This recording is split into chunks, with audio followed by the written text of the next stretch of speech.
ত্রয়োদশ জাতীয় সংসদ নির্বাচনকে ঘিরে চট্টগ্রামের ১৬টি আসনে জমে উঠেছে রাজনৈতিক লড়াই। তবে এই লড়াইয়ে আরও এক লড়াই চোখে পড়ছে সচেতন ভোটারদের। এবারের নির্বাচনে ১১৩ জন প্রার্থী ভোটের মাঠে নেমেছেন, যার ভেতর ১০৯ জনই হলেন পুরুষ প্রার্থী, বাকি ৪ জন হলেন শুধু নারী প্রার্থী। অঙ্কের হিসেবে যা মাত্র ৩.৫%। তবে সংখ্যায় কম হলেও এই ৪ নারী প্রার্থী চট্টগ্রামের নির্বাচনী গল্পে আলাদা এক অধ্যায় যোগ করেছেন, যেখানে প্রতিনিধিত্বের প্রশ্নটা নীরবে হলেও স্পষ্ট হয়ে উঠেছে সচেতন ভোটারদের কাছে। প্রায় ৭০ লাখ মানুষের নগরী চট্টগ্রামে এখন বইছে নির্বাচনী হাওয়া। এবারের নির্বাচনে চট্টগ্রাম জুড়ে মোট ভোটারের প্রায় ৪৮%ই নারী। ১৬টি আসনে এবার ২৫টি রাজনৈতিক দল তাদের প্রার্থী দিয়েছে।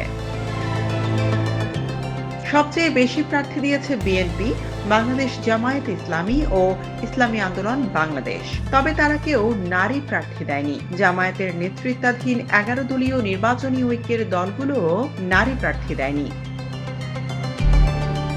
এবার চট্টগ্রামে ২টি আসনে বাসদের মার্ক্সবাদী ও একটি আসনে ইনসানিয়াত বিপ্লব বাংলাদেশ নারী প্রার্থী দিয়েছে। একজন স্বতন্ত্র নারী প্রার্থী লড়াই করছেন ভোটের মাঠে। সরেজমিনে দেখা গেছে চট্টগ্রাম ১০ ডাবলমুরিং খুলশী হালিশহর আসনে বাসদের মার্ক্সবাদী পক্ষের আসমা আক্তার ও ইনসানিয়াত বিপ্লব বাংলাদেশের সাবিনা খাতুন প্রতিদ্বন্দ্বিতা করছেন। তারা দুইজন পৃথকভাবে নারীদের ভোট কেন্দ্রে যাওয়ার বিষয়ে উদ্বুদ্ধ করছেন। নারীরাও কেউ তাদের সঙ্গে করমর্দন করছেন, কেউ আবার বুকে জড়িয়ে ধরছেন। ব্যক্তিগতভাবে আমি খুব বেশি চ্যালেঞ্জ ফিল করি না, কিন্তু সামাজিকভাবে আমাদের নারীর প্রতি যে দৃষ্টিভঙ্গি, সে জায়গা থেকে তো চ্যালেঞ্জ কিছু কিছু ছিল বা আছে। সেগুলো খুব বড় বিষয় আমার জন্য মনে হচ্ছে না, যেহেতু আমি একটা চ্যালেঞ্জিং রাজনীতির সাথেই যুক্ত আছি এবং এই সমাজ ব্যবস্থার অন্যায় অনিয়ম সেগুলোর বিরুদ্ধে দাঁড়ানো সবচেয়ে বড় চ্যালেঞ্জ। অন্যদিকে চট্টগ্রাম ১১ বন্দর পতেঙ্গা আসনে নির্বাচন করছেন বাসদের মার্ক্সবাদী পক্ষের দীপা মজুমদার। একমাত্র স্বতন্ত্র নারী প্রার্থী জিন্নাত আক্তার চট্টগ্রাম ২ ফটিকছড়ি আসনে নির্বাচন করছেন। এই দুই প্রার্থীও পায়ে হেঁটে নির্বাচনী প্রচারণা চালাচ্ছেন অহর্নিশ। আমি মানুষের কাছে যাচ্ছি, সাড়া পাচ্ছি, এবং এটা একটা চ্যালেঞ্জ যে পুরুষতান্ত্রিক সোসাইটিতে একজন নারী প্রার্থী হিসেবে দাঁড়ানো, এবং সেই নারী প্রার্থী কিন্তু আবার পুরুষদের সাথেও একসাথে প্রতিদ্বন্দ্বিতা করছে। তো আমি সেই চ্যালেঞ্জটা মোকাবেলা করার চেষ্টা করছি। আমি মনে করি যে সামনের দিনেও অনেক নারীরাও কিন্তু এভাবে সামনে আসবে।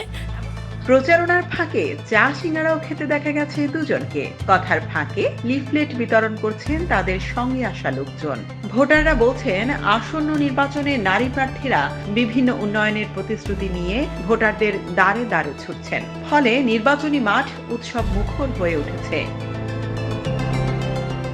নারীদের নানান সমস্যার সমাধান তুলে ধরার পাশাপাশি তাদের ব্যক্তিগত জনসংযোগ ও উঠোন বৈঠক অনেক ক্ষেত্রে ইতিবাচক সাড়া ফেলেছে ভোটারদের মাঝে।